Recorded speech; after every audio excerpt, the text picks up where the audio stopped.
നമസ്കാരം. സംവിധായകൻ Lijo Jose പെല്ലിശ്ശേരിയാണ് meet the എഡിറ്റേഴ്സിൽ ഇന്ന് അതിഥിയായി എത്തിയിരിക്കുന്നത്. സ്വാഗതം മീറ്റ് ദ എഡിറ്റേഴ്സിലേക്ക്. സിറ്റി ഓഫ് ഗോഡും നായകനും ആമേനും കഴിഞ്ഞ് ഡബിൾ ബാരലിൽ എത്തി നിൽക്കുകയാണ്. സാധാരണ സിനിമകളെക്കുറിച്ചുള്ള ചർച്ചകളിൽ സിനിമ പൊളിയാണ് അല്ലെങ്കിൽ നല്ലതാണ് എന്നുള്ള നിലയിലുള്ള ചർച്ചകളാണ് സാധാരണയായി നടക്കാറുള്ളത്. ഇപ്പോൾ ഡബിൾ ബാരൽ അടക്കമുള്ള താങ്കളുടെ സിനിമകളെക്കുറിച്ചും എല്ലാം ഉള്ള ഒരു പൊതു സ്വഭാവം സിനിമയുടെ ഭാവുകത്വത്തെക്കുറിച്ചും ആ സിനിമ ഒന്നുകിൽ മനസ്സിലായില്ല അല്ലെങ്കിൽ എന്തെങ്കിലും അതിൻ്റെ നിർമ്മാണ രീതിയിലെ താങ്കളുടെ ഭാവുകത്വ പരീക്ഷണത്തെക്കുറിച്ചാണ് ചർച്ച ചെയ്യുന്നത്. ഇത്തരത്തിൽ ഓരോ സിനിമ എടുക്കുമ്പോഴും ഭാവുകത്വം പരീക്ഷണം മുൻനിർത്തിക്കൊണ്ടുള്ള ഒരു മുന്നേറ്റമാണോ ഉദ്ദേശിക്കുന്നത്? അല്ല, അത് ഒരു ഇപ്പോൾ എൻ്റെ സിനിമകളിൽ സംഭവിക്കുന്നത് അത് പല ആൾക്കാരും എൻ്റെ അടുത്ത് ചോദിക്കാറുണ്ട്, ഇത് നിങ്ങൾക്കത് അത് തെറ്റുപറ്റിയായിരിക്കുമല്ലോ, അത് അബദ്ധമാണ് അല്ലേ? ആക്ച്വലി അബദ്ധമല്ല, ഞാൻ മനഃപൂർവ്വമായിട്ട് അത് തന്നെയാണ് ഉദ്ദേശിച്ചത് എന്നുള്ളതാണ് സത്യം. അപ്പോൾ ഒരു സിനിമ അടുത്ത സിനിമയുമായിട്ട് താരതമ്യം ചെയ്യുന്ന രീതിയിലായിരിക്കരുത് എന്നുള്ളതുകൊണ്ടാണ് അത് മനഃപൂർവ്വമായിട്ടുള്ളൊരു അതിന് എടുക്കേണ്ട സമയമെടുത്ത് അത്തരത്തിലൊന്ന് തന്നെ ആവണം, പുതിയതായിരിക്കണം, കഴിഞ്ഞതുപോലെ ഇരിക്കരുത് എന്ന് വളരെ കൃത്യമായ ഡിസിഷനോടുകൂടി എടുക്കുന്ന സിനിമകൾ തന്നെയാണ്. പക്ഷേ പ്രേക്ഷകരെ എങ്ങനെയാണ് കാണുന്നത്? ഇപ്പോൾ പൃഥ്വിരാജ് നായകനായ ഒരു ഗ്യാങ്സ്റ്റർ സിനിമ എന്ന തരത്തിലാണ് ആളുകൾ തിയേറ്ററിലേക്ക് വരിക. അവരിൽ പലരും കൂവലോടുകൂടി ഇറങ്ങിപ്പോകുന്ന അവസ്ഥ ഉണ്ടായിട്ടുണ്ട്. കേരളത്തിലെ പ്രേക്ഷകരുടെ ഒരു ആസ്വാദന നിലവാരത്തെ താങ്കൾ ഓവർ എസ്റ്റിമേറ്റ് ചെയ്തിട്ടുണ്ട്? അവർ പ്രതീക്ഷിച്ചത് കൊടുക്കുന്നതല്ല സത്യത്തിൽ സിനിമയിൽ ഉണ്ടാവേണ്ടത് എന്നാണ് എൻ്റെ പേഴ്സണൽ ഒപ്പീനിയൻ. കാരണം ഡയറക്ടർക്കൊരു പേഴ്സണൽ വിഷൻ ഉണ്ടാവണം. അയാളുടെ പ്രേക്ഷകർ എന്ത് തരത്തിലുള്ള സിനിമയാണ് ആളുകൾ കാണേണ്ടത്. തീർച്ചയായും ഇതൊരു ഇൻഡസ്ട്രിയും ഇതൊരു ബിസിനസ്സും കൂടിയാണല്ലോ. അപ്പോൾ ഇങ്ങനെ ഒരു ഗ്യാങ്സ്റ്റർ കോമിക്ക് കേരളത്തിൽ വിജയിക്കുമെന്ന പ്രതീക്ഷ ഈ സിനിമ ഇറങ്ങുന്നതിന് മുൻപുണ്ടായിരുന്നു? അല്ല, നമ്മൾ ഒരു സിനിമ ഇറങ്ങുന്നതിന് മുമ്പ് അതിനെക്കുറിച്ച് ഊഹം നമുക്ക് ഉണ്ടാക്കാൻ പറ്റില്ല ഒരിക്കലും. അത് ആ സിനിമ ഇറങ്ങി ഇപ്പോൾ ആമേൻ ഇറങ്ങുന്നതിന് മുമ്പ് ഇത്തരത്തിലുള്ളൊരു അനിശ്ചിതാവസ്ഥ ഉണ്ടായിരുന്നു. അപ്പോൾ അത് ഇറങ്ങി ആളുകൾക്ക് അത് കണ്ടു, ഇഷ്ടപ്പെട്ടു എന്നുള്ളതുകൊണ്ട് അത് സെലിബ്രേറ്റ് ചെയ്യപ്പെട്ടു. ഇപ്പോൾ ഡബിൾ ബാരലിൻ്റെ കാര്യത്തിൽ ഇത് പാടെ ഒരു നിരാകരണമല്ല സംഭവിച്ചേക്കുന്നത്. ഈക്വലി ഗുഡ് റെസ്പോൺസസും ബാഡ് റെസ്പോൺസസും എനിക്ക് കിട്ടുന്നുണ്ട്. ഇഷ്ടപ്പെടുന്നവർക്ക് നന്നായി ഇഷ്ടപ്പെടുന്നു, ഇഷ്ടപ്പെടാത്തവർക്ക് ഇഷ്ടപ്പെടുന്നില്ല എന്നുള്ളതാണ്. അപ്പോൾ അത് ഒരിക്കലും അത് നമ്മൾ ക്രിയേറ്റ് ചെയ്യാൻ ശ്രമിച്ച ഒരു എക്സ്പെരിമെൻറ്റിനെ താഴെ കൊണ്ടുപോകുന്നില്ല. അത് അതുപോലെ തന്നെയാണ് നിൽക്കുന്നത്. ഈ സിനിമ രൂപപ്പെടുത്തുന്ന നേരത്ത് പ്രേക്ഷകരെ മുന്നിൽ കാണാറുണ്ടോ? സാധാരണ അങ്ങനെയാണല്ലോ, ഒരു ഇന്ന സമൂഹത്തിന് വേണ്ടിയിട്ടുള്ള സിനിമ, ഇന്ന കൂട്ടത്തിന് വേണ്ടി, അങ്ങനെയുള്ള എന്തെങ്കിലും സങ്കല്പത്തോടെയാണോ? സത്യത്തിലല്ല എന്ന് തന്നെ വേണ്ടി വരും പറയാനായിട്ട്. എനിക്കത് ഇഷ്ടപ്പെടുന്നുണ്ടോ, ഞാൻ പറയാൻ ഉദ്ദേശിക്കുന്നത് ഇതാണെന്ന് മാത്രമേ ഞാൻ നോക്കാറുള്ളൂ. പ്രേക്ഷകർക്ക് ഒരു അഭിരുചി ഉണ്ടല്ലോ, ഓരോ കാലത്തും ഓരോ ട്രെൻഡുമുണ്ട്. താങ്കൾ അതിന് ഒപ്പിച്ച് ഒരിക്കലും പോവുകയില്ല എന്നാണ്? അങ്ങനെ തന്നെയാണ് എൻ്റെ മനസ്സിലുള്ളത്. അങ്ങനെ തന്നെയാണ് ഞാൻ സിനിമകൾ ചെയ്തുകൊണ്ടിരിക്കുന്നത്. ഇനിയിപ്പോൾ അടുത്ത സിനിമയും അതിൽ നിന്ന് മാറി ചെയ്യാൻ ഉദ്ദേശിക്കുന്നില്ല എന്തായാലും. ഇതിപ്പോൾ വലിയ ഒരു തിയേറ്റർ മുന്നേറ്റം ഉണ്ടാക്കാൻ കഴിഞ്ഞിട്ടില്ല എന്നൊരു വസ്തുതയാണ്. അല്ല, അത് പക്ഷേ ഇതിൽ വലിയ ക്രിയേറ്റീവായ ഡിസ്കഷൻ ഈ സിനിമയെക്കുറിച്ച് മാത്രമായി പ്രത്യേകം പരിശോധിച്ചാൽ ചർച്ച നടക്കുന്നുണ്ട്. കാരണം ഈ സിനിമയുടെ പരീക്ഷണ രീതികളെക്കുറിച്ച്, ലിജോ ജോസ് പെല്ലിശ്ശേരി മാറി വരുന്ന ഭാവുകത്വ സ്വീകരണങ്ങളെക്കുറിച്ചൊക്കെ, അപ്പോൾ ആ നിലയിൽ ഇത്തരമൊരു പരീക്ഷണ ചിത്രത്തെ ആളുകൾ ഇങ്ങനെ ക്രിയേറ്റീവായി ഡിസ്കസ് ചെയ്യാൻ ഉപയോഗപ്പെടുത്തുന്നുണ്ട്. ആ നിലയ്ക്കൊരു പുരോഗമനത്തിൻ്റെ സാധ്യത പ്രേക്ഷകർ, ഞാൻ അത് വളരെ ഒരു പോസിറ്റീവ് സൈനായിട്ട് കാണുന്നു സത്യത്തിൽ അതിനെ. കാരണം ഇപ്പോൾ 4 സിനിമകൾ ഓണത്തിന് ഇറങ്ങി, ഇതിനെക്കുറിച്ച് നല്ലതോ മോശമോ വലിയൊരു ഡിസ്കഷൻ നടക്കുന്നുണ്ട്. അപ്പോൾ അത് തന്നെ വലിയൊരു കാര്യം. കമ്മ്യൂണിക്കേറ്റ് ചെയ്യാൻ ശ്രമിച്ച കോമഡി പ്രേക്ഷകർക്ക് അത്ര രസിച്ചില്ല, അത്രയും പെട്ടെന്ന് സ്വീകാര്യമായില്ല എന്നൊരു വിമർശനം. ഇപ്പം അത് മനസ്സിലാക്കിക്കൊണ്ടാണ് ഞാൻ പറയുന്നത്. അതായത് ആളുകൾ പ്രതീക്ഷിച്ചത് കൊടുത്തുകൊണ്ടിരിക്കുന്ന സിനിമകളാണ് നമ്മുടെ ഇവിടെ ഉണ്ടാകുന്നതെല്ലാം. അതായത് ആളുകൾ ഇങ്ങനെ പ്രതീക്ഷിക്കുന്നു, അതുകൊണ്ട് നമുക്ക് അങ്ങനെ ചെയ്യാം. പക്ഷെ അങ്ങനെ ഉദ്ദേശിച്ചുകൊണ്ട് സിനിമ ഉണ്ടാക്കുന്നതിൽ എന്ത് ഫൺ ആൻഡ് എക്സൈറ്റ്മെന്റ് ആണ് ഒരു പ്രേക്ഷക സമൂഹത്തെക്കുറിച്ച്, അവരുടെ പ്രതികരണങ്ങളെക്കുറിച്ച് നിരാശയുണ്ടോ? അല്ല, അത് നമ്മളൊരു ഒരു മാറ്റത്തിന് വേണ്ടി ശ്രമിക്കുമ്പോൾ അത് നമ്മളത് ഫേസ് ചെയ്തേ പറ്റൂ. അത് ആളുകൾ എടുക്കില്ലയോ എന്നുള്ളൊരു വലിയൊരു ക്വസ്റ്റ്യൻ എപ്പോഴും നമ്മുടെ മുമ്പിലുണ്ട്. അപ്പോൾ അത് ഓവർകം ചെയ്യാന്നുള്ളതാണല്ലോ. നമ്മൾ ഒരു സിനിമയില്ലെങ്കിൽ വേറൊരു സിനിമ, അത് നമ്മൾ നിരന്തരമായിട്ട് നമ്മൾ സിനിമകൾ ചെയ്തുകൊണ്ടിരിക്കലേ ആളുകൾ പതുക്കെ അതിലേക്ക് എഡ്യൂക്കേറ്റഡ് ആവുന്നത് തന്നെയാണ്. കഥ, തിരക്കഥ, അതിലെ നന്മയുടെ മൂല്യം, ത്യാഗത്തിൻ്റെ അംശം, അതൊക്കെ വലിയ വിപണന മൂല്യം ഉള്ള ഒരു നാടാണ് കേരളം. അവിടെ ഒരു ദൃശ്യമാധ്യമം നിലയ്ക്ക് സിനിമയിലെ പുതിയ പരീക്ഷണ ധൈര്യങ്ങളെ അല്ലെങ്കിൽ അതിൽ പുതുമ സ്വീകരിക്കുന്നതിനെ വേണ്ടത്ര ആളുകൾ വകവയ്ക്കുന്നില്ല എന്ന് പരാതിയുണ്ടോ? എനിക്ക് അതായത് ഒരു വർക്ക് ഓഫ് ആർട്ട് എന്ന് പറയുന്നത് നിർബന്ധമായിട്ടൊരു കഥ വേണമെന്ന് ഭയങ്കര നിർബന്ധം പിടിക്കുമ്പോഴാണ് നമുക്കത് ആസ്വദിക്കാൻ മിക്കപ്പോഴും പറ്റാത്തത്. കാരണം ഒരിടത്തുനിന്ന് തുടങ്ങിയിട്ട് അവർ 1000 കൊല്ലം സുഖമായി ജീവിച്ചു എന്ന് പറയുന്ന കഥ നിരന്തരമായി നമുക്ക് എല്ലാ സിനിമയിലും കാണണം. അപ്പോൾ ആളുകൾ എൻ്റെ അടുത്ത് ചോദിക്കുന്നത് ആക്ച്വലി ഇതിനകത്ത് എന്താ കഥ? ഇതിനകത്ത് കഥയില്ല. കഥയില്ലാത്തതാണ് ഈ സിനിമയുടെ ഫോർമാറ്റ്. ഇതിനകത്ത് വഴിയിൽ നിന്ന് ജോയിൻ ചെയ്യുന്ന ക്യാരക്ടേഴ്സ് ഉണ്ടാവും, ഇറങ്ങിപ്പോകുന്ന ആളുകളുണ്ടാവും. ഇത് വേറെ തരത്തിലുള്ളൊരു ഫോർമാറ്റും ഒരു വിഷ്വൽ പാറ്റേണും നമ്മൾ മുന്നോട്ട് വയ്ക്കാൻ ശ്രമിക്കുകയാണ്. അപ്പോൾ അത് വന്നത് എന്താണ് എന്ന് പോലും ശ്രദ്ധിക്കാതെ പുറമെ താങ്കൾക്ക് വ്യക്തിപരമായിട്ട് നല്ല തിരക്കഥ ഇല്ലാത്തത് ഈ സിനിമയുടെ കുഴപ്പമാണെന്ന് കാലാകാലങ്ങളായി കേൾക്കുന്ന വിലാപമാണ്. അതിലൊന്നും വലിയ കഥയില്ലെന്നാണ് താങ്കൾക്ക്? അല്ല, ഞാൻ അങ്ങനെയല്ല പറയുന്നത്. തിരക്കഥയും ഇതിന് പൂർണ്ണമായ ഒരു സ്ക്രിപ്റ്റും ബാക്കി കാര്യങ്ങളെല്ലാം ഉണ്ട്. പക്ഷെ ഞാൻ പറയുന്നത് നമ്മൾ റെഗുലറായിട്ട് കാണുന്ന തരത്തിൽ ഒരു സ്ഥലത്ത് തുടങ്ങി കഥാപാത്രങ്ങളെ പരിചയപ്പെടുത്തി പെട്ടെന്ന് അയാൾ വഴി കാണുന്ന ഒരു കാമുകിയെ സ്നേഹിച്ചു, അമ്മയ്ക്ക് സുഖമില്ലാണ്ടായി, അങ്ങനെ പോകുന്ന ഒരു കഥയും ഇതിനകത്ത് നിങ്ങൾക്ക് കണ്ടെത്താൻ പറ്റില്ല. പല നറേറ്റീവുകൾ, ലീനിയറായിട്ടല്ലാത്ത ആഖ്യാനം, ഇങ്ങനെയൊക്കെ വരുമ്പോൾ ആളുകളെ സംബന്ധിച്ച്, പ്രേക്ഷകനെ സംബന്ധിച്ച് പലരും പറയുന്ന പരാതി എനിക്കിത് മനസ്സിലായില്ല എന്നുള്ളതാണ്. എല്ലാ ആൾക്കും മനസ്സിലാക്കാവുന്ന തരത്തിൽ എല്ലാവരോടും സംവദിക്കാൻ കഴിയുമ്പോഴല്ലേ നല്ല സിനിമയാകും? അല്ല, അത് ഓരോരുത്തരുടെയും പേഴ്സണൽ ഇതാണല്ലോ. ഇത് മനസ്സിലാക്കുകയും ആസ്വദിക്കുകയും അത് അവരുടെ ലൈഫിൽ ഏറ്റവും ഇഷ്ടപ്പെട്ട സിനിമയാണെന്ന് പറയുകയും ചെയ്യുന്ന ആൾക്കാരുണ്ട്. അപ്പോൾ അത് ഒരു പ്രേക്ഷകന് ഇഷ്ടപ്പെട്ടില്ല, അല്ലെങ്കിൽ 100 പേരിൽ 20 പേർക്കാണ് അത് ഇഷ്ടപ്പെട്ടുള്ളൂ. എനിക്ക് ആ 20 പേരെ മതി. 20 പേരെയാണ് ഞാൻ തൃപ്തിപ്പെടുത്താൻ ഉദ്ദേശിച്ചിട്ടുള്ളൂ. ബാക്കിയുള്ള 80 പേര് വഴി അത് കാണുകയും ആസ്വദിക്കുകയും ചെയ്തോളുമായിരിക്കും. അങ്ങനെയൊക്കെ പറയുമ്പോഴും പുതിയ സിനിമയുടെ ഭാഷയിലും അതുപോലെ തന്നെ പുതിയ സിനിമ കൈകാര്യം ചെയ്യുന്ന രാഷ്ട്രീയത്തിലും ഒരുപാട് മാറ്റമുണ്ട്. താങ്കൾ ഭാഷയിൽ പല പരീക്ഷണങ്ങൾ നടത്തിയിട്ടുമുണ്ട്. അതെങ്ങനെയായിരുന്നു? ഇതിനകത്ത് സത്യത്തിൽ ഒരു ഇപ്പോൾ പഞ്ചവടിപ്പാലം നമ്മുടെ ഒരു സ്റ്റേറ്റിൻ്റെ വേൾഡ് പൊളിറ്റിക്സിൻ്റെ ഒരു കോണ്ടെക്സ്റ്റ് ആയിരുന്നു. ഇതിനകത്ത് അതുപോലെ തന്നെ പ്രസൻ്റ് ആയിട്ടുള്ള ഒരുപാട് ഇഷ്യൂസ് വളരെ ഇൻഡയറക്റ്റായിട്ട് ഫീച്ചർ ചെയ്യുന്നുണ്ട്.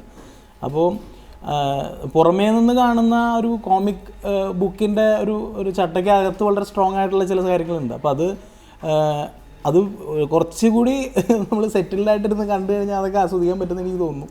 അപ്പോൾ ആളുകൾ ഞാൻ മനസ്സിലാക്കിയത് ആദ്യത്തെ ഒരു 2 ദിവസം ഇവിടെ റേപ്പിസ്റ്റുകൾക്ക് ഒരു ഇത്ര ഭീകരമായ ട്രീറ്റ്മെൻറ്റ് കിട്ടിയിട്ടുണ്ടാവില്ല എന്ന് തോന്നുന്നു. അത്രയും ഭീകരമായിട്ട് സിനിമയെ ആക്രമിക്കുകയും, അതായത് 500 പേര് ഇരിക്കുന്ന തിയേറ്ററിനകത്ത് ഒരു മാസ് സൈക്കി എന്ന് പറഞ്ഞൊരു പരിപാടി ഉണ്ടല്ലോ. അതായത് 25 പേരിരുന്ന് കണ്ടിന്യൂസ് ആയിട്ട് ഒച്ചയും വെള്ളമാക്കിക്കൊണ്ടിരുന്ന ബാക്കി ഇരിക്കുന്ന 475 പേർക്കും അതേ മെൻറ്റാലിറ്റിയോടുകൂടിയാണ് അവർക്ക് പിന്നെ സിനിമ കാണാൻ പറ്റുള്ളൂ.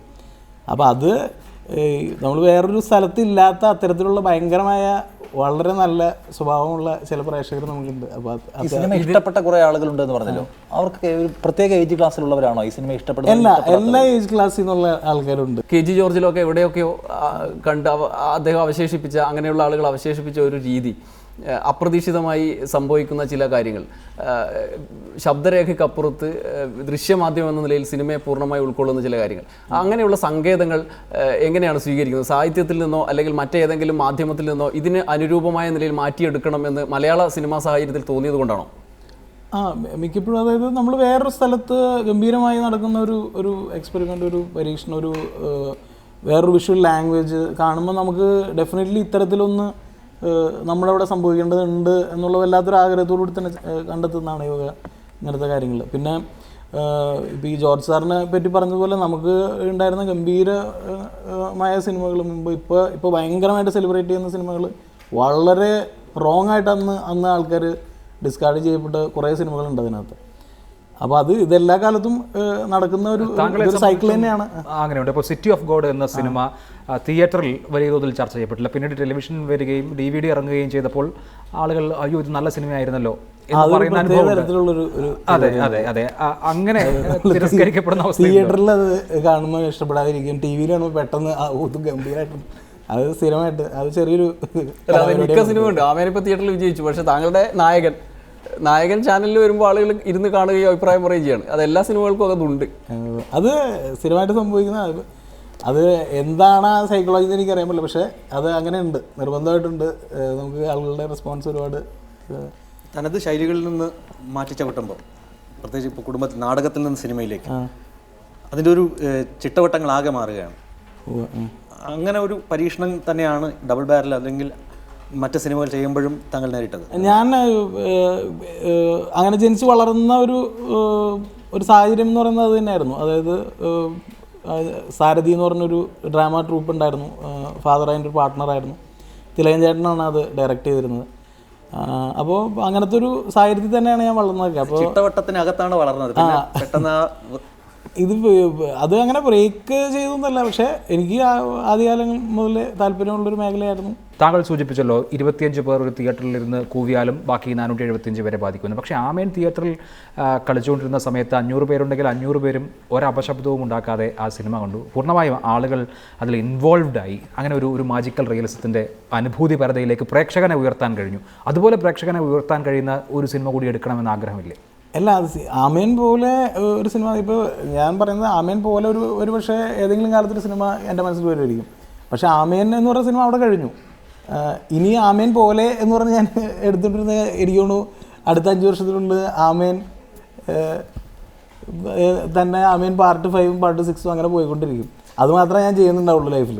ഒരു ദൃശ്യമാധ്യമം നിലയ്ക്ക് അതിൻ്റെ വിഷ്വലിന് ഇമ്പോർട്ടൻസ് ഉള്ള, അതിൻ്റെ സാധ്യതകളെ പരമാവധി യൂട്ടിലൈസ് ചെയ്യുന്ന, എക്സ്പ്ലോയിറ്റ് ചെയ്യുന്ന ഒരു ശൈലി മലയാളത്തിൽ ഇനിയും വന്നിട്ടില്ല, അല്ലെങ്കിൽ അത് ഇനിയും വരാനിരിക്കണമെന്നാണോ താങ്കളുടെ അഭിപ്രായം? അല്ലെങ്കിൽ അത് എന്തുകൊണ്ട് വരുന്നില്ല?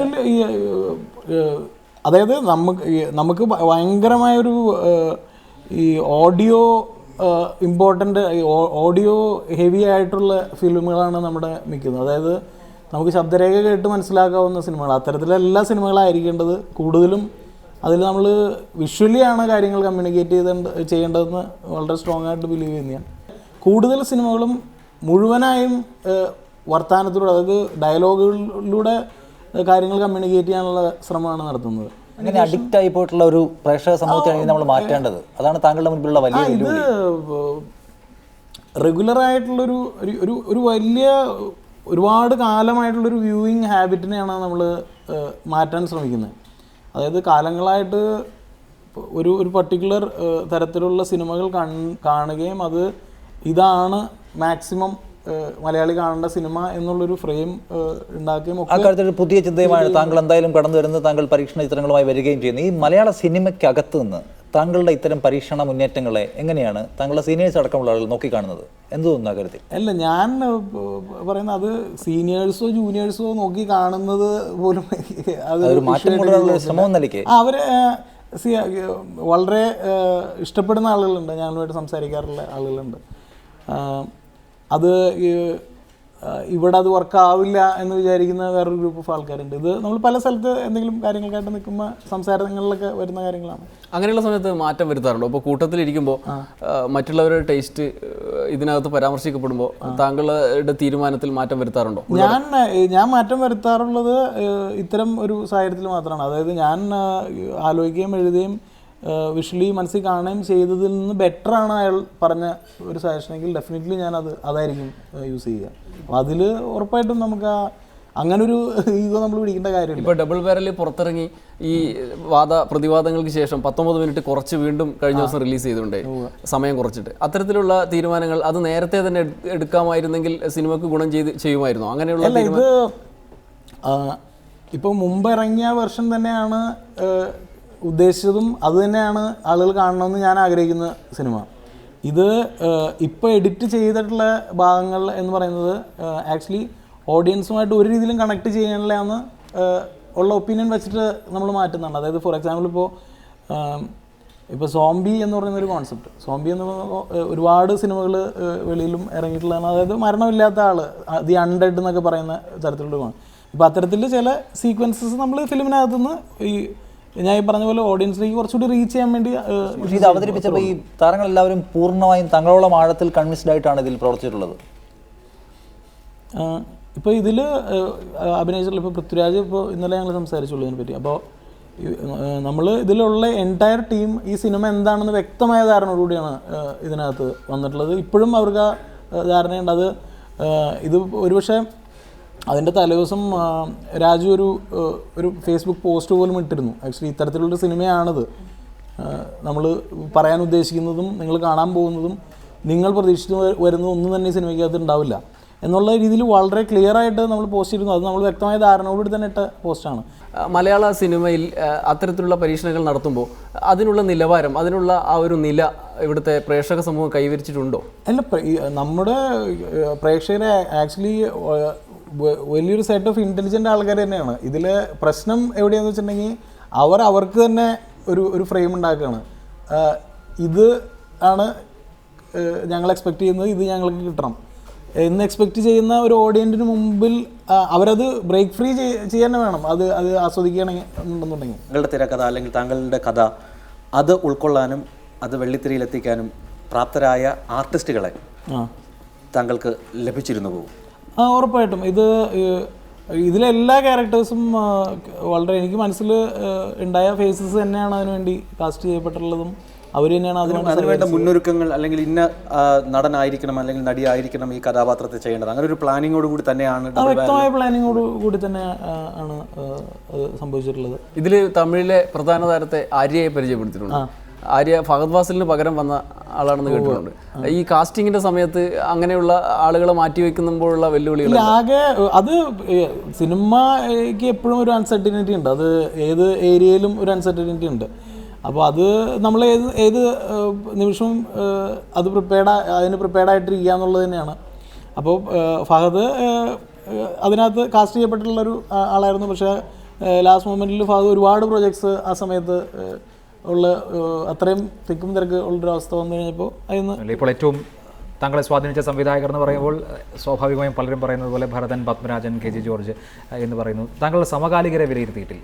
എനിക്ക് ഇവരുടെ എല്ലാവരുടെയും ഫിലിംസ് വളരെ ഇഷ്ടമുള്ള ആളാണ്. എനിക്ക് അമലിൻ്റെയും ഫിലിംസ് ഇഷ്ടമാണ്, അൻവറിൻ്റെയും ഫിലിംസ് ഇഷ്ടമാണ്, ആഷിഖിൻ്റെയും ഫിലിംസ്. അത് ഒരുപാട് വരുന്ന ആളുകളിൽ തന്നെ വളരെ ഇൻട്രസ്റ്റിംഗ് ആയിട്ട് ഫിലിം അവരുടെ വിഷ്വൽ ലാംഗ്വേജ് ഉള്ള ആളുകൾ തന്നെയാണ് ഇവരെല്ലാം. പതിവ് രീതി 1-2 സിനിമ എടുത്തു കഴിഞ്ഞാൽ മമ്മൂട്ടി, മോഹൻലാൽ അല്ലെങ്കിൽ ഏതെങ്കിലും സൂപ്പർ സ്റ്റാറിൻ്റെ ഡേറ്റിനായി നടക്കുക എന്നുള്ളതാണ്.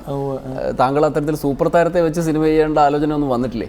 അല്ല, സൂപ്പർ താരത്തിനെ വെച്ച് ഇത് സിനിമ ചെയ്യാനുള്ള ആലോചനകൾ വരാതെയല്ല. അത് ഒരുപക്ഷെ ഞാൻ ആഗ്രഹിക്കുന്ന തരത്തിലുള്ളൊരു സിനിമ കോൺസെപ്റ്റിലായിരിക്കില്ല അസോസിയേഷൻ, അതുകൊണ്ട് അത് നടക്കാതെ പോകുന്നു.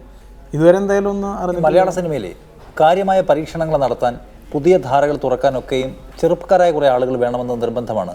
പഴയ കാലം മുതലേ ഉണ്ടായിരുന്ന പ്രഗത്ഭരായ സംവിധായകരാരും തന്നെ അവരുടെ കാലാകാലങ്ങളായുള്ള രീതിയിൽ നിന്ന് മാറി സഞ്ചരിക്കാൻ തയ്യാറാവുന്നില്ല.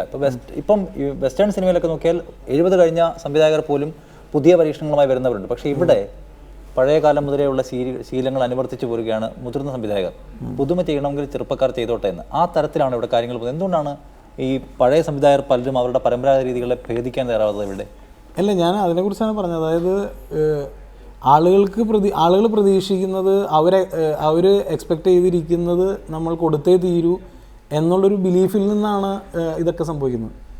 അത് ബ്രേക്ക് ചെയ്താൽ മതി. ഫസ്റ്റ് ആളുകൾ എക്സ്പെക്റ്റ് ചെയ്യുന്നതല്ല ഞാൻ കൊടുക്കാൻ ഉദ്ദേശിക്കുന്നത് എന്ന് ഒരു തീരുമാനം എടുത്തിട്ടുണ്ടെങ്കിൽ സിനിമകളിലും മാറ്റങ്ങളുടെ വിജയങ്ങളെ പോലും ഇവരെ പ്രചോദിപ്പിക്കുന്നില്ല. ഈ വിജയങ്ങളൊന്നും ഇവരിതിൽ തന്നെ തുടരുകയാണ്. അല്ല, അതൊരു ഒരു മാസ് സൈക്കിയാണെന്ന് ഞാൻ പറയുള്ളൂ. അത് ഒരുപാട് പേര് വിശ്വസിക്കുന്നത് സത്യമാണെന്നും കുറച്ച് പേര് പറയുന്നത് ശരിയല്ലെന്നും വിശ്വസിക്കുന്നതിൻ്റെ ഒരു ഇഷ്യൂ ആണത്. അപ്പോൾ അത് മനഃപൂർവ്വമായിട്ട് ബ്രേക്ക് ചെയ്യേണ്ടുന്ന ഒരു ഫാക്ടർ തന്നെയാണത്. അതായത് നമ്മൾ ശീലിച്ച കാര്യങ്ങളെ മാറ്റിയെടുക്കുക എന്നുള്ള അത് ഓവർ എ പീരീഡ് നടക്കുന്ന ഒരു കാര്യം മാത്രമാണ്. പക്ഷേ ഇത് വളരെ ഗ്രാജുവലി മാറേണ്ട ഒന്നാണ്. നമ്മൾ ഒരു ദിവസം പെട്ടെന്നൊരു ഡബിൾ ബാരൽ കൊണ്ടുവന്ന് അങ്ങോട്ട് ബ്രേക്ക് അല്ല, ഒരിക്കലും അല്ല. ഞാൻ എൻ്റെ സിനിമകളിലെല്ലാം ശ്രമിച്ചത് അതായത് ഒരുപാട് പേര് അതിന് ശ്രമിക്കുന്ന ആളുകളുണ്ട്. പുറത്തു വരുന്ന ഒരുപാട് സിനിമകൾ നമ്മൾ കാണുന്നുള്ളൂ. വളരെ ഇൻട്രസ്റ്റിംഗ് ആയിട്ടുള്ള ഒരു സ്പേസിൽ നിന്ന് കഥ പറയും. പിന്നെ എനിക്ക് തോന്നുന്നു നമ്മൾ ഈ പഴമയുടെ ഒരു നൊസ്റ്റാൾജിയ എന്ന് പറയുന്നത് എല്ലാവർക്കും ഉള്ള ഒരു കാര്യമാണ്. അതിൽ ഒരു തർക്കമില്ല. പക്ഷേ നമ്മൾ എല്ലാം പഴയതാണ് എന്നുള്ളൊരു ഇതിൽ മുറുകെ പിടിച്ച് ഇരിക്കുന്ന ഒരു വലിയൊരു ഇഷ്യൂ ഉള്ളതായിട്ട് എനിക്ക് പലപ്പോഴും തോന്നുന്നുണ്ട്. അതിന് റീസൺ എന്ന് പറയുന്നത് ഇപ്പോഴത്തെ ഒരു കുട്ടി അവൻ വളർന്ന് 12 വയസ്സും 15 വയസ്സാകുമ്പോൾ അവൻ്റെ നൊസ്റ്റാൾജിയ അവൻ കളിച്ച വീഡിയോ ഗെയിമായിരിക്കും. എൻ്റെ നൊസ്റ്റാൾജിയ ഞാൻ കളിച്ച ഓലപ്പന്തായിരിക്കും. അപ്പോൾ അത് വിചാരിച്ച് ആ പയ്യൻ കണ്ട നൊസ്റ്റാൾജിയ റോങ് ആണ്, ഞങ്ങളുടെ കാലത്തെയാണ് ഏറ്റവും അൾട്ടിമേറ്റ് നമുക്ക് വാദിക്കുന്നതിൽ ആരും അർത്ഥമില്ലല്ലോ. സപ്തമശ്രീ തസ്കരയിൽ താങ്കൾ ഒരു അച്ഛനായി, പള്ളിയിലച്ഛനായി അഭിനയിച്ചു. ഈ അഭിനയത്തിൽ വലിയ സ്വീകാര്യതയാണ് കിട്ടിയത്. താങ്കളുടെ മുഖം കാണുമ്പോൾ തന്നെ ആളുകൾക്ക് ആഹ്ലാദം ഉണ്ടാകുന്ന അഭിനയ മികവാണ്. അഭിനയത്തിലേക്ക് പിന്നെ എങ്ങനെയാണ് എത്തിയത്? പിന്നീട് എന്തുകൊണ്ടാണ്?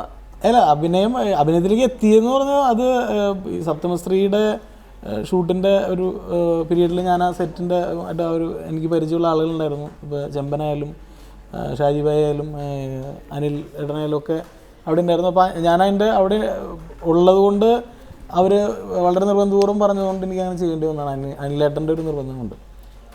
അഭിനയം ഒരു താല്പര്യമല്ലാത്തതുകൊണ്ട് ഞാനത് കണ്ടിന്യൂ ചെയ്യുന്നില്ല. അപ്പോൾ പക്ഷേ അത് കുറച്ചുകൂടി ഫലപ്രദമായി മാർക്കറ്റ് ചെയ്യാമായിരുന്നില്ല. കാരണം കേരളത്തിൽ നടന്ന ഒരു സംഭവവുമായിട്ടൊക്കെയുള്ള വിദൂരമായ ബന്ധമെങ്കിലും ഉള്ളതുകൊണ്ട് ഇന്ന സംഭവത്തെക്കുറിച്ചൊരു സിനിമ വരുന്നു എന്നൊക്കെ പറഞ്ഞാൽ കുറെ കൂടി അറ്റൻഷൻ കിട്ടുമായിരുന്നില്ലേ? അല്ല, അത് ഈ ഒരു സിനിമയിലേക്ക് നമ്മളൊരു കോൺട്രവേഴ്സി വെച്ച് അറ്റൻഷൻ നമുക്ക് ഉണ്ടാക്കി എടുത്തത് അതൊന്നുമല്ല എൻ്റെ ഒരു ഇത്. നമ്മൾ ആ സിനിമ വളരെ ജെന്യൂനായിട്ട് എടുത്ത സിനിമയായിരുന്നു. എനിക്ക് തോന്നുന്നു കരിയറിൽ ഏറ്റവും സ്ട്രെയിൻ എടുത്ത് ചെയ്ത സിനിമ അത് തന്നെയായിരിക്കും. കാരണം അത് ഒരുപാട് നൈറ്റാണ് അതിൻ്റെ ഷൂട്ട്. അല്ല, ആ വിഷയം ഇപ്പോൾ മുത്തൂറ്റ് പോൾ എം ജോർജിൻ്റെ മരണം അത് ഒരു നിമിത്തമോ അല്ലെങ്കിൽ ആ സിനിമയിലേക്ക് എത്താനുള്ള ഒരു കാരണമോ ആയിരുന്നു? അത് ആ സമയത്ത് ഉണ്ടായ പത്രവാർത്തകളിൽ അങ്ങനെ ഒരു ന്യൂസ് ഉണ്ടായിരുന്നു. അത് തിരക്കഥാകൃത്ത് യൂസ് ചെയ്തു, അതിൻ്റെ ഒരു സ്ട്രക്ചറും കാര്യങ്ങളും അത്രേ ഉള്ളൂ. അല്ലാതെ അത് ബേസ് ചെയ്ത സിനിമയൊന്നുമില്ല. ഒരു സംവിധായകൻ, ഒരു സിനിമാ പ്രവർത്തകൻ, സംവിധായകനാകട്ടെ തിരക്കഥാകൃത്തായാലും സാമൂഹ്യ പ്രതിബദ്ധത ഉള്ള ആളാവണം. എനിക്ക് അതിലത്ര അത് ഉണ്ടാവാം, ഇല്ലാതിരിക്കാം എന്നാണ് എൻ്റെ അഭിപ്രായമുള്ളൂ. കലാകാരൻ്റെ പ്രതിബദ്ധത കലയോടായിരിക്കണം, അല്ലാണ്ട് മോറൽ സയൻസും മോറൽ ഓഫ് ദി സ്റ്റോറിയും കൊടുക്കാൻ വേണ്ടി മാത്രം കലാകാരനാവണമെന്നില്ല. സിനിമ സാധാരണക്കാരെ വലിയ തോതിൽ സ്വാധീനിക്കുന്നു. സമീപകാലത്ത് പ്രേമം സിനിമ ഉണ്ടാക്കിയ വിവാദങ്ങൾ, അതിനെക്കുറിച്ച് ഉയർന്ന ചർച്ചയിലെ വിവാദങ്ങൾ നമുക്കറിയാമല്ലോ. നെഗറ്റീവായി ആളുകളെ സ്വാധീനിക്കുന്നു എന്നുള്ളതാണ്. അങ്ങനെയുള്ള സ്വാധീനത്തിന് വല്ല ചർച്ചാ സാധ്യതയുമുണ്ടോ? അങ്ങനെ സ്വാധീനിക്കുമോ? ഇല്ല, അതൊന്നും സത്യത്തിലൊരു ചർച്ചാ വിഷയം പോലും ആയിട്ട് എനിക്ക് തോന്നിയിട്ടില്ല. കാരണം സിനിമ സ്വാധീനിക്കുന്നു എന്നൊക്കെ പറയുന്നത് സത്യത്തിൽ ഇപ്പോൾ ബാറുകൾ നമ്മൾ നിർത്തലാക്കി, അതുകൊണ്ട് ആൾക്കാർ മദ്യപിക്കില്ല എന്ന് വിചാരിക്കുന്ന പോലെയാണ്. ഇപ്പോൾ തൊട്ടടുത്ത ബിവറേജിൽ ഞാൻ ചെന്നാൽ 500 രൂപ കൊടുത്താൽ എനിക്ക് ഒരു ഹാഫ് വാങ്ങിക്കാം, ഒരു ഫുള്ള് വാങ്ങിക്കാം എന്നുള്ളൊരു ബോധ്യം തന്നെയാണ് അതിലെ ഏറ്റവും വലിയ പബ്ലിസിറ്റി. അപ്പോൾ അത് എപ്പോൾ അയാൾക്ക് തോന്നുന്നു അയാൾ പോയി വാങ്ങിക്കുകയും കഴിക്കുകയും ചെയ്തത്. അപ്പോൾ അതുപോലെ തന്നെയാണ് അത് സിനിമ കണ്ടതുകൊണ്ടാണ് അയാൾ ഇത് ചെയ്യുന്നതെന്നുള്ള ഒരു ആർഗ്യുമെൻ്റൊക്കെ ഭയങ്കര റോങ് ആയിട്ടുള്ള ആർഗ്യുമെൻ്റാണ്. അടുത്ത സിനിമ ഇനിയിപ്പോൾ എന്താണ്? കുറേ അധികം സബ്ജക്റ്റുകൾ മുൻപിലുണ്ട്, സെലക്ട് ചെയ്താൽ മതി എന്നാണോ അതോ അല്ല, സബ്ജക്റ്റുകൾ ആവശ്യം പോലെ ഉണ്ട്, ഇഷ്ടം പോലെ സബ്ജക്റ്റുകൾ. ഇതിൽ കാര്യം എന്ന് വെച്ചിട്ടുണ്ടെങ്കിൽ അത് ഏത് സിനിമയാണ് ചെയ്യാൻ നമുക്ക് കൂടുതൽ ഒരു എക്സൈറ്റ്മെൻറ്റ് ഉണ്ടാവുന്ന ആ സിനിമയിലേക്ക് ട്രാവൽ ചെയ്യാന്നുള്ളതാണ് ട്രൈ ചെയ്യുന്നത്. ഇതിനകത്ത് വന്നിരുന്ന ഒരു വിമർശനങ്ങളിൽ ശ്രദ്ധിക്കാവുന്ന ഒന്നായി തോന്നിയത് ഈ ജീവിതം, കേരളം, നമ്മുടെ ചുറ്റുപാടുകൾ, ഈ ജീവിതം പരാമർശിക്കുന്ന, ജീവിതത്തെ തൊടുന്ന സിനിമയല്ല എന്നുള്ളതാണ് വന്നിരുന്ന വിമർശനം. ആമേനിൽ ജീവിതമുണ്ടായിരുന്നു, അതുകൊണ്ട് ആമേൻ സ്വീകരിക്കപ്പെട്ടു എന്നുള്ളതാണ്. ഈ ജീവിതം എന്ന സംജ്ഞയ്ക്ക്, നമ്മൾ ഈ പറയുന്ന ജീവിത സംജ്ഞയ്ക്ക് ഉള്ളിൽ താങ്കൾ വിശ്വസിക്കുന്നുണ്ടോ? അങ്ങനെ വേണോ? അതായത് ആളുകൾ റിയാലിറ്റി കണ്ടു മടുത്തു പോകും. ആളുകൾ എല്ലാ ദിവസവും വായിക്കുന്നതും കേൾക്കുന്നതും കാണുന്നതും കൊലപാതകവും ബലാത്സംഗവും ഇതൊക്കെ തന്നെയല്ലേ. കുറച്ച് ഇതിന്ന് മാറി നമുക്ക് കുറച്ച് ഫാൻറ്റസിക്കലായിട്ട്, കുറച്ച് ഡ്രീമി ആയിട്ടുള്ള സാധനങ്ങൾ ആൾക്കാർക്ക് കൊടുക്കാമെന്നാണ് ഞാൻ. അതുകൊണ്ടാണ് കോമിക് ബുക്ക് പോലൊരു സിനിമ ഉണ്ടാക്കിയത്. വളരെയധികം നന്ദി ശ്രീ ലിജോ ജോസ് പെല്ലിശ്ശേരി, ഇത്രയും നേരം ചെലവഴിച്ചത്. അടുത്ത ആഴ്ച മറ്റൊരു അതിഥിയുമായി വീണ്ടും കാണാം. നമസ്കാരം.